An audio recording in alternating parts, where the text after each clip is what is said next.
I hope you are doing great. As a part of this lecture, we need to understand columns in data frames. Before we really venture into that, we try to recollect a couple of important aspects. They are, what is data frame? We have already seen what is data frame in our previous lectures. If you recollect, data frame is a collection of rows and columns in a very simple manner. But if you want to go beyond that, data frame consists of series of records of type row.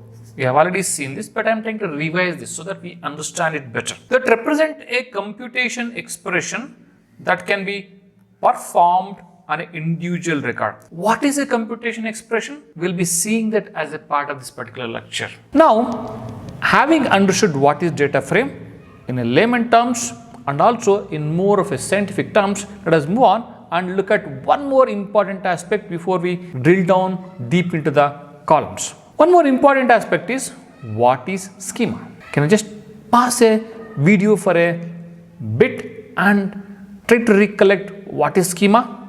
Schema defines the name as well as the type of data in each column. So you can see we have a name and also type. If you take an example here, for example, now we have this particular data frame with around 3 columns, right? Name, subject and marks. Now the schema defines the name is the column name, the name is the column name, and the type of the data what it is holding is of string type. Then we do have a second column which is subject, and the type of the data it is holding is string.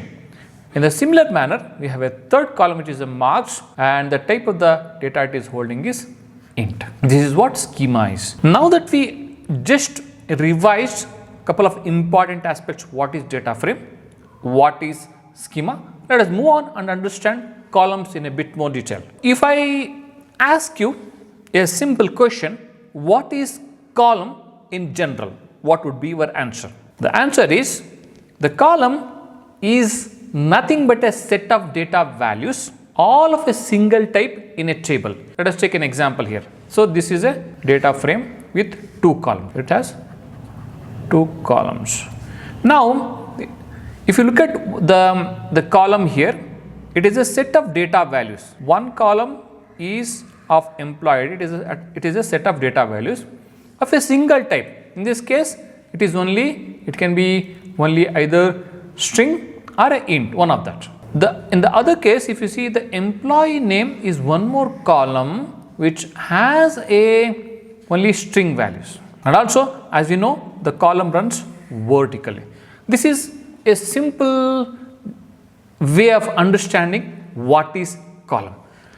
Now that we understood what is column in general, is the column in Spark same or different?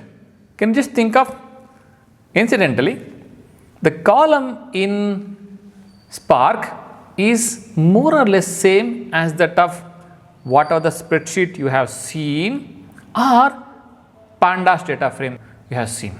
Column in Spark is similar to the columns in a spreadsheet. You can see these are the columns in a spreadsheet, or you have a columns in Pandas data frame. It is similar. Now, if you want to drill down what is column, columns are logical constructions.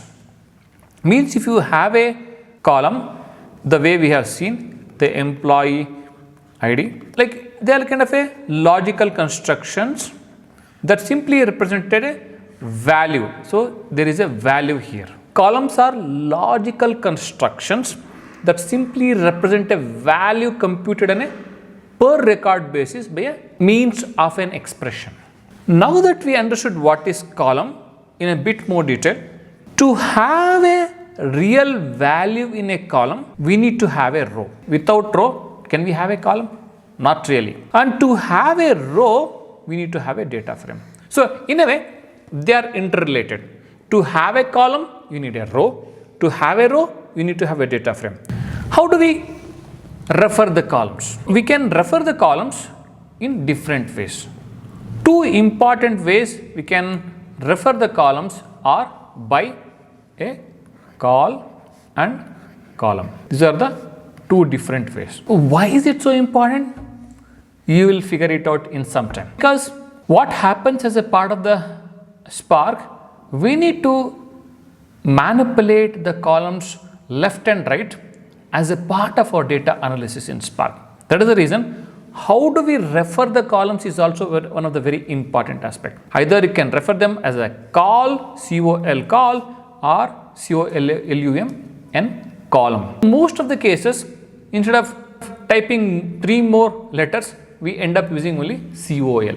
Now that we understood how do we refer the columns, let us take an example. Before we really start using the reference of a column, we have to import them by typing from PySpark.SQL functions import call or column. Means these are the functions within SQL, PySpark.SQL. Let us say, assuming that you have a data frame, the name of the column is some column name. Anyway, we'll be taking an example in a bit. For now, either you can refer the column, this particular column as COL, open brace, close brace, and also within the quotes.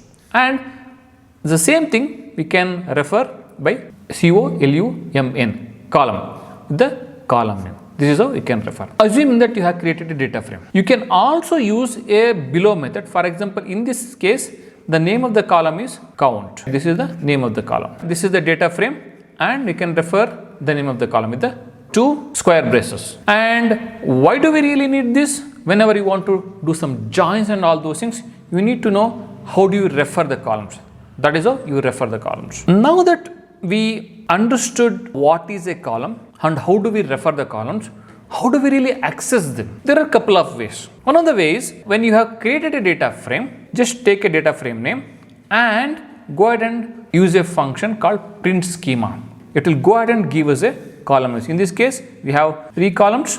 That is destination country name, origin country name, and also count. This is one of the methods to know what are the columns in a particular data frame.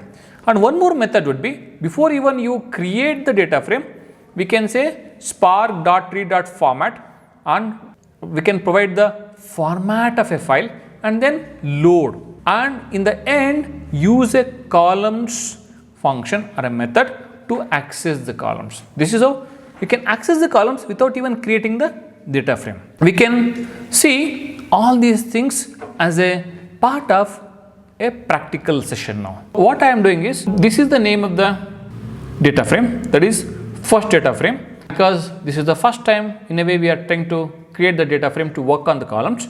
Now we need to have a Spark session enabled, and then read, then format JSON, and we have to provide the path where our file is stored. Let's go ahead and create one particular data frame. Let me see what is the path of the file. I do have here, this is where I have stored my file. So I'm copying it here, and then I need to copy the name of the file as well. So let me go ahead and copy the name of the file. Yes, I am all set to create the first data frame for explaining the columns. Let me go and execute this code as a part of the Spark. Let me go and execute this here. So the first data frame is getting created by using the JSON file. So let me go ahead and see what are the contents of this particular data frame by using a show. Okay, we created a first data frame with 3 columns, and this is how you can see the columns as well. And also, as I indicated, you can see the columns by just executing print schema on this data frame. You can see it, right? We have 3 columns, and also we can see each of the column name and also what is the data type of that particular column. And one more way of accessing the columns, as I indicated, without even creating the data frame, what you can do is, don't even assign this particular thing to the data frame. I'll just take out this guy and I will go ahead and columns. Let me go ahead and copy this and show you Yeah, you can see these are the three columns. Okay, destination country name, origin country name, and also the count. We have created the first data frame by using a Spark session and by using a JSON file. And in order to see the columns, you can just see in couple of ways. Either show data frame, you'll be able to see the columns and also some of the data within that. Or the next way is print schema, or without even creating a data frame, you can just go ahead and use the columns method and try to see which are the columns. And one more thing what I want to show is, let us say you have a now first data frame. Let me first data frame and can go ahead and say count. As I was saying, this is also one more way of accessing the columns, because I'm trying to access a column in this data frame. Okay, you can see this is one more way. So instead of saying dist count, you can also say dest origin country. Okay, you'll see what is the type of the string. So these are the different ways of accessing the columns. I hope you enjoyed this lecture. Thank you.